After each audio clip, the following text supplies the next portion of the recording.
Silver Saints.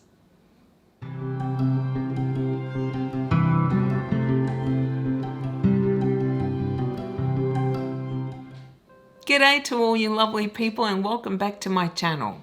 I'm Kathy and today I want to talk about this. Empire of the Vampire by Jay Kristoff. So I bought this because it was on special. I won't deny it. It was 22 Australian dollars for the hardcover, which is a bargain. And I wanted to try Kristoff because I've heard good things about him. I should mention I am not a huge fan of vampire books as such, though I have read a few. I've read the original Dracula by Stoker. I've read the Vampire Lestat series by Anne Rice, the Suki Stackhouse books by Charlene Harris. I have not read Twilight. I tried it, I hated it. And even though I know that Kristoff is better known as a young adult writer, my understanding when I bought this was that this was geared towards adults. It wasn't meant to be a young adult book, which is why I bought it. I should mention that this book has quite a bit of graphic violence and swearing. I don't think that the violence is gratuitous at all. Perhaps some of the swearing is. I only mention it because some people don't like a lot of swearing or violence in their books. As I do want to talk about a few spoilers, I will split this video into 3 parts. Without spoilers, with spoilers, and a summary and score for the book at the end. And timestamps will be in my description box below. Okay, so first off, let's talk about what this is all about. Clearly, it is about vampires. Our main character is Gabriel, who is half vampire, half human, who is recruited into the Silver Saints. In fact, we learn right at the beginning that Gabriel is the last Silver Saint. Silver Saints are part of a religious order who fight vampires. As a result of a catastrophic event, the world that this book takes place in has been transformed into something called Death's Day. And the sky has been darkened so much that it has killed off a lot of the plants, but it has also resulted in vampires now being able to roam this world freely. When we start off the book, Gabriel has been imprisoned, set to be executed actually by a group of vampires. But prior to that taking place, he has been forced, I guess, to recount his life story to another vampire, Jean-Francois. When I read that, it sounded very similar to Interview with a Vampire, though of course there are some differences. I think the main plot of this book is how Gabriel got to this point where he is now awaiting execution. What did he go through to get to that point?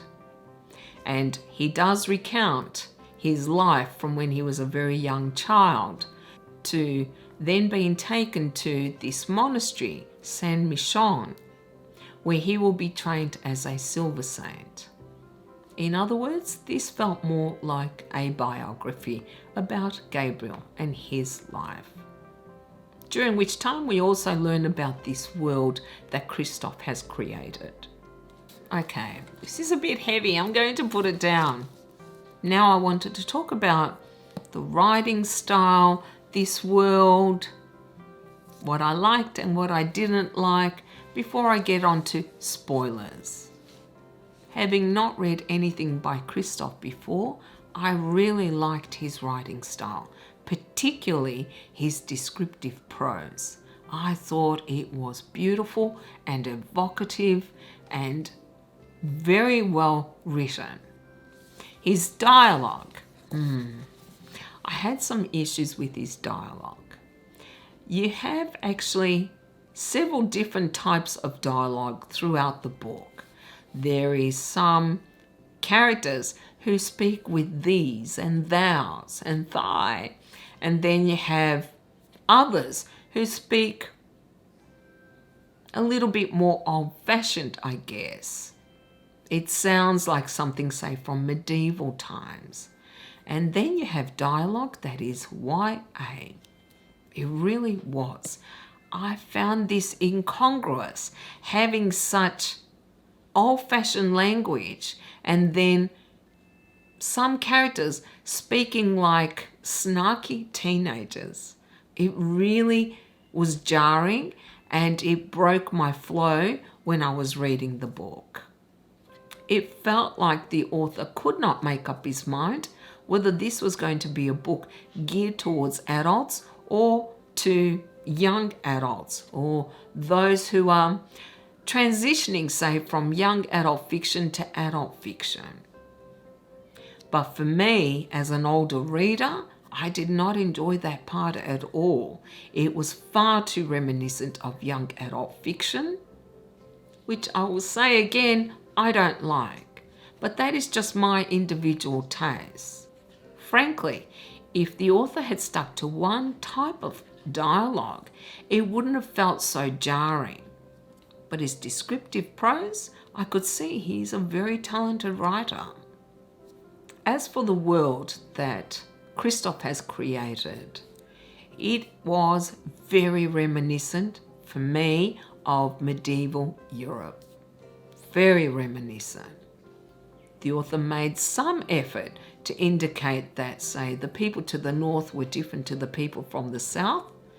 I could not really tell you much difference between them. It was not, I think, fleshed out enough for me to be able to differentiate between different cultural groups in this world. This world also includes a religion, a major one-God religion. For me, it sounded no different to Christianity, Catholicism, medieval Catholicism. Now, perhaps he was commenting on Christianity, but that was not my impression. He may have changed the names of certain things, but ultimately it was just far too reminiscent of Christianity for my taste. Given that this is a fantastical world, I would like a bit more originality when it comes to, say, the religion or the people who inhabit this world. I didn't feel that there was much. The vampires. Now they're more interesting. We have certain clans, I think there are 4 altogether, perhaps more, who are quite different to each other. And yet I didn't feel we spent enough time with the vampires for me to be able to distinguish one clan from another easily. I'd have to be reminded by the author. I also would have liked to have seen a lot more information about the history of the vampires, how they came about, how these different clans developed. Perhaps that is something the author will explore in the future, I'm not sure. I just feel we only got a bit of a taste of that in this book. The Silver Saints I really enjoyed actually, but the author does spend quite a bit of time on this monastery and describing what the Silver Saints are and how they operate. However, again, we don't get a lot of history on that. How did they come about? How did this group learn that half-bloods would be perfect for fighting, say, vampires? That would have been interesting as well. This world has more than just vampires. There are other creatures. I think one is called Dusk Dancer. I just love that name. But we don't get to see them. Perhaps, again, that is something we will see in future books. I don't know. But I would have liked to have seen at least one other creature up close, other than the vampires. The characterizations. Okay. Our main character, of course, is Gabriel, who is a half-blooded vampire and a Silver Saint, the last Silver Saint. That's what we are told right at the beginning. I really liked his character. He was flawed, he was cynical, prideful, arrogant, seeking glory, and angry. always angry. He was a well-drawn character because he was nuanced, he was flawed, he was not perfect. And we see this young, idealistic boy change throughout the book. Other characters in the book include Astrid, Chloe, Dior, Greyhound, Aaron, Baptiste.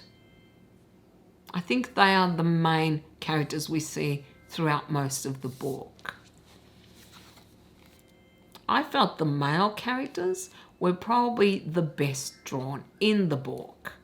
I felt I understood them.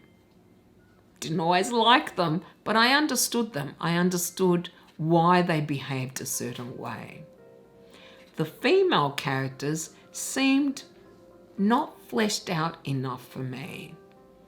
If you were to ask me about, say, one particular character, all I can say is she's fanatical. That is the only impression I have of her. I think some of the female characters required more fleshing out. Ultimately, the females seem to have very traditional roles throughout the book. And perhaps that was intentional because this world is so similar to medieval Europe, and it's not something that I really loved. Not because the female characters were necessarily weak, they just played a much minor role throughout this book. Now I'm going to talk about things I liked and things I didn't like before I get on to spoilers. I really loved this whole idea about the Silver Saints and them inking their bodies with actual silver to fight vampires. I thought that was very cool actually because it was original, it was different. I liked the character of Gabriel. He is a formidable person, but flawed. I like that. He's not just this heroic character who never does anything wrong. He has a lot of issues. That makes him interesting, more compelling to read because he's unpredictable too. You just don't know what he is going to do in a set of circumstances. The book also talks about addiction. Yeah, it really does actually. I found that very well done actually, though uncomfortable sometimes to read. I loved the character of Baptiste from the beginning, and Aaron, who is another half-blood, also a Silver Saint, who trained with Gabriel. He was a character I initially hated, but I learned to respect him and like him as the book progressed. I really liked his character development actually. As for the things I didn't like, there's a long list I'm afraid. One of the things I didn't like about this book is because Gabriel is recounting his life, we know he doesn't die. Where's the mystery, the suspense? I think you lose a lot of that when you already know your character is going to survive. Also, there were times when the author, I think, made the mistake of saying, well, him and his companions are going to live to fight another day before, say, a battle. Well then, again, no suspense. I already know even his companions are going to survive. Also, right at the beginning, I think in the very first few pages, we are told of all these things that Gabriel has done. So it's like, okay, is that what we're going to see throughout the book? We don't. I thought it was a mistake on the author's part to exclude recounting some of these major life-changing events that took place in Gabriel's life. We seem to spend far too much time traveling where nothing really interesting happened. I don't mind some travel in a book, but I need to learn something, I think. Though I think that a lot of the traveling was meant to establish, say, a relationship between several of the characters. I would have preferred to learn more about this world. I think I've said all I can say without touching on spoilers, so let's jump into the spoiler parts. If you don't want to see the spoilers, you can skip ahead to the summary.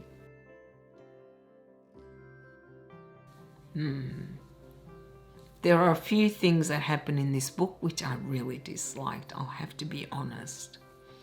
Our character Gabriel goes through this transformation where he loses his faith.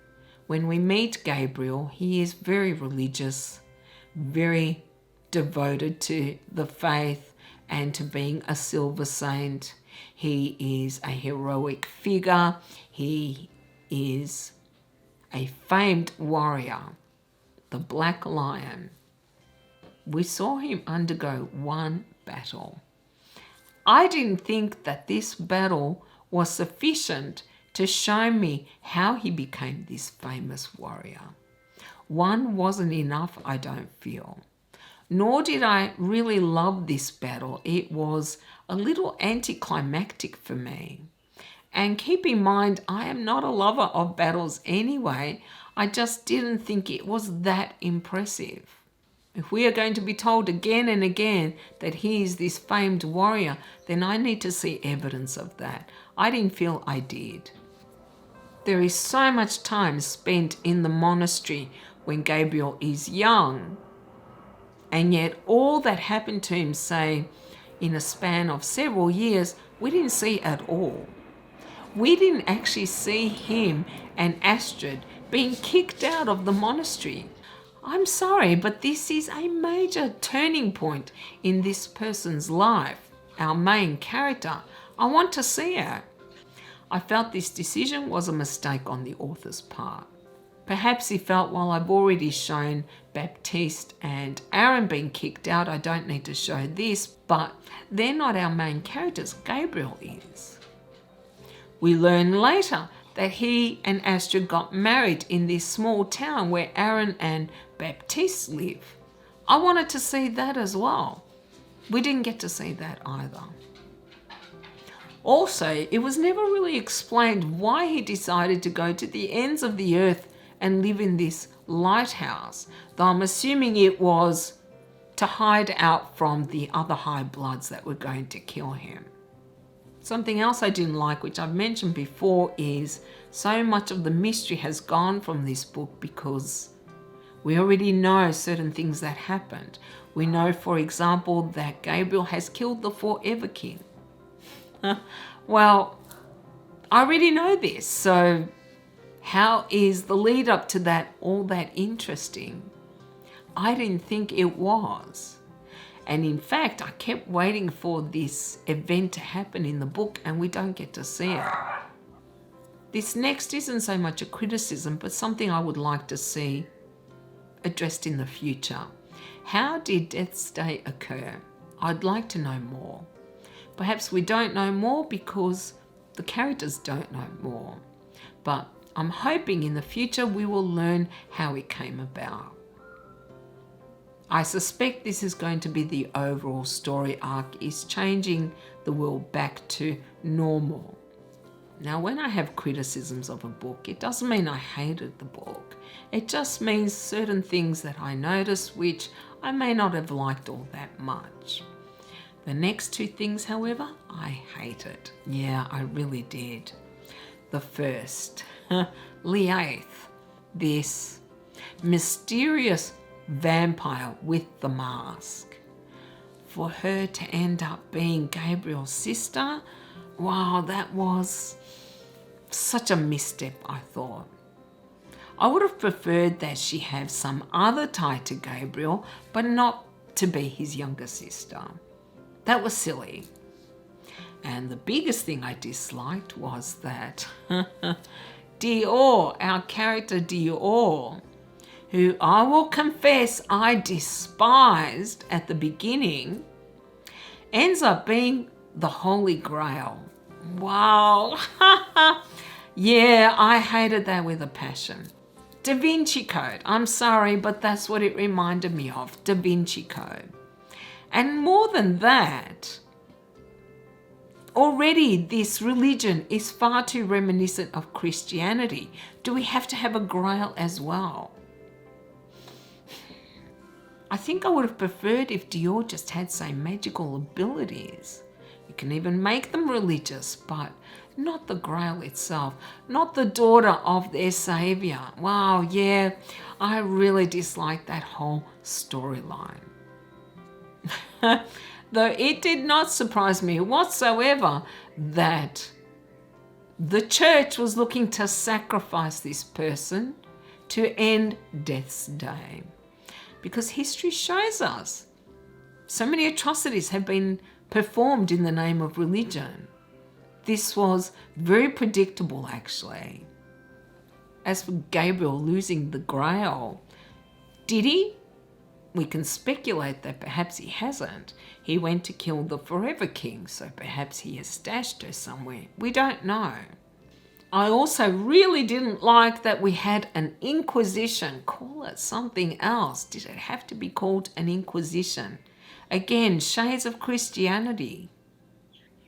Overall, for me, that detracted a lot from the book. As for Gabriel's family, it was quite obvious from the beginning that his family was dead. I assumed that very early on. And yet the scene or scenes at the end where we actually do get to see what happens to Gabriel's family, I just felt that wasn't described well enough. I would have liked a little bit more, not so much gory details, just to make it a bit more impactful. It didn't feel like that. Now, there were some things that I did like. I did like the way Dior and Gabriel's relationship developed. I really did enjoy that. It actually looked real to me, or felt real, though I loathed her when she was a boy, or we thought she was a boy, and boy did I loathe her. But it is odd when it was revealed that it was a girl, not a boy. It seemed her behaviour changed a little bit too dramatically for my taste. The same can be said with Aaron. I did not like this character. He was just a bully and mean. And yet, when Gabriel finds out about him and Baptiste, it seemed that this character just all of a sudden changes. But I can't just flip a switch that quickly and decide, okay, he's a likable character. I needed a little bit more time to learn to like this character. The same I felt with Dior. The switch was too sudden for me. But she was probably the best female drawn character in the series. I thought so. She had a lot more depth, but we also spent a lot more time with her. As for the way the book ended, initially when I started the book, I thought it was a standalone novel. For me, it is quite clear that there are going to be sequels. I thought the book ended all right. Wasn't the best ending, it wasn't the worst. The revelation regarding Leath really kind of drew it down for me. Let's summarize. I do have a lot of criticisms of this book, but that doesn't mean I didn't enjoy it, because I actually did. I just didn't love it, I have to confess. There were a lot of elements in the book that I really enjoyed. Unfortunately, there were, I think, a few major missteps, which have made me uncertain as to whether I will read any more books in this series. But if you like good writing, because Kristoff is a good writer, if you like stories about vampires, if you like morally grey characters who change throughout a book, then I think you'll enjoy this. As for a score, I've thought about this. I score between 1 and 10. If it is under 5, I won't read it again, and nothing gets a 10 because 10 is perfect, and there's no such thing. I'm going to give Empire of the Vampire 5.5 to 6. Anyway, that's all I have for you guys today. Let me know what you think of Empire of the Vampire. If you read it, I mean. Let me know what you thought of this review and my score. Do you agree with me? Do you disagree with me? You know, I always love to hear your opinions. And you can put it down in the comments or you can contact me on Instagram. Thank you all so very much for hanging out with me. I really do appreciate it. I hope you liked this video, and if you did, then you can do the usual. You can like, comment, and subscribe if you haven't already. I hope you all have a beautiful day, and I'll see you next time. Bye.